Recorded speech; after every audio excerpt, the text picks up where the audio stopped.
You know what? I think a voiceover is going to be easier.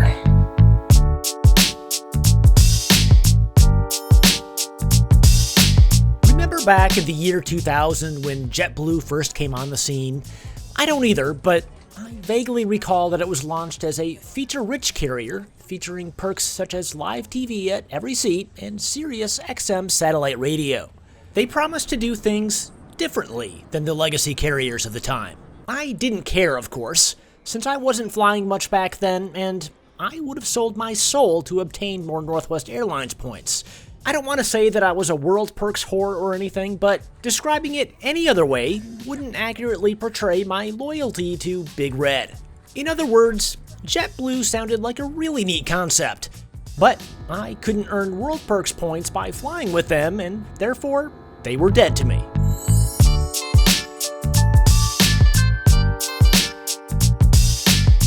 As I spent the early 2000s amassing a large stash of World Perks points, I noticed other airlines scrambling, not very gracefully, to be just like JetBlue. United started a low-cost carrier called TED. Delta swung for the fences with a sub-brand called Song. In the end, the legacy carriers admitted defeat and realized that it was going to be impossible to kill off JetBlue. As much as they hated JetBlue's guts, they had to accept the fact that they were here to stay. Then, in 2013, JetBlue did something that seemed crazy to me at the time. They introduced a lie-flat business class product on a subset of their A321 fleet, called it Mint, and basically told Delta, American, and United to pound sand.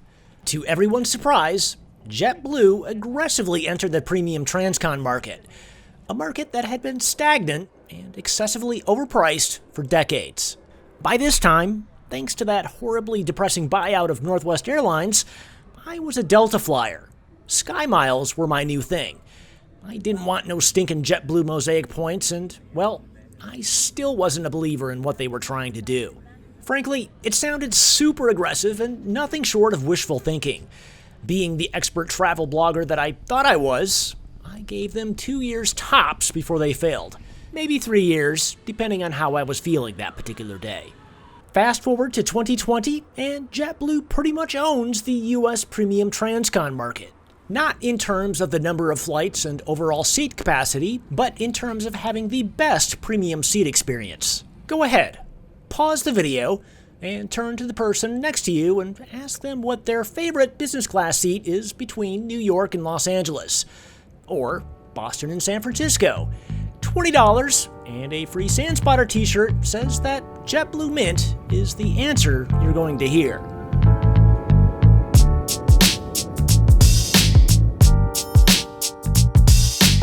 So, in summary so far, a little airline from New York offered free TV and satellite radio. The legacy airlines got scared and lost billions of dollars trying to compete with them by creating some branded low-cost carriers. They lost. Then, just as things were leveling off again, that little airline got cocky and created a low-cost business class product that was leaps and bounds better than the horrifically expensive offering of the legacy carriers. It was brilliant. See where this is going? When JetBlue sets off to do something, they tend to do it very well. And the really exciting thing is that they're about to do it again, but on a much bigger scale. This time, they're setting off across the pond to make British Airways and Virgin Atlantic squirm. The kind of squirming which usually happens when your doctor comes at you with a rubber glove. Long story short, JetBlue announced transatlantic service back in April of 2019. The details were thin, but the point was that they were planning on launching flights out of New York and Boston to London sometime in 2021. They would be doing this with all-new Airbus A321LR aircraft, which would be purchased specifically for these flights. On one hand, it was almost as if you could imagine every other airline who serves these routes clenching up, just as if the cold rubber glove was inching closer. On the other hand, there were an equal number of haters who immediately blew this off, saying things like the market is far too saturated and that they wouldn't even stand a chance. But haven't we seen this before? I, and many others, blew JetBlue off in the beginning because they were a small carrier without the backing of an alliance or code-share partnerships with other airlines. That didn't stop them, and their growth was explosive.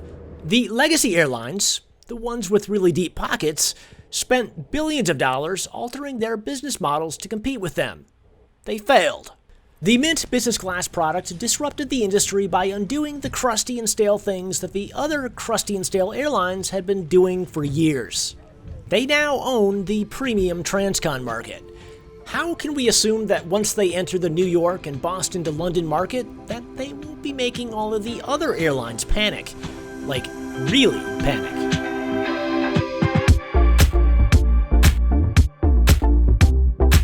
If I had to guess, I'd say that the way that the legacy carriers will react to JetBlue will be by flooding the routes with added capacity.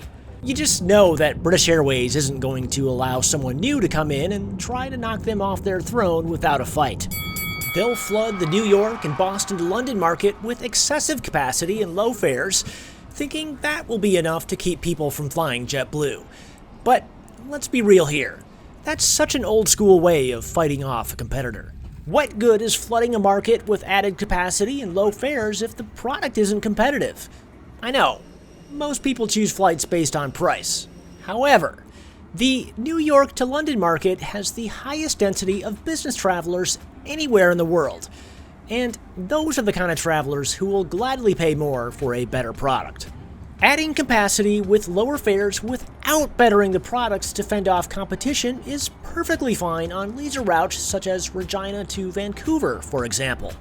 I don't think that's going to work on the New York to London market, and besides, that was a perfect excuse to get Regina into this video somehow.